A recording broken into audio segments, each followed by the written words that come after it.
ભાઈ કબીર સાહેબ પાસે આવ્યા. એ કે બાપા સંસારમાં રહીને ભક્તિ કરાય કે એમને એમ કરાય? તો ઘડીક બે તો પ્રેક્ટિકલ જ્ઞાન ને કબીર સાહેબ કે આને આપી દઉં. બપોરનો 1 વાગ્યો હતો. લોહી માતાને કીધું કે જરા કઈ ફાનસ દીવો કરીને મૂકી જાજો ને. એક શબ્દ ન બોલ્યા. દીવો કરી પેટાવી અને બાજુ મૂકી ગયા. અડધી કલાક વાતું સીતું કર્યું, સત્સંગ કર્યો.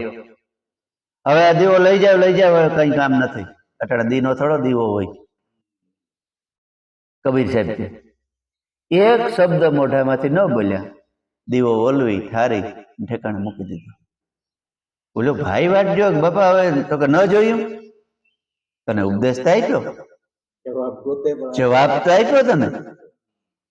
તો કે જો અટાણે 1 વાગ્યો ને તો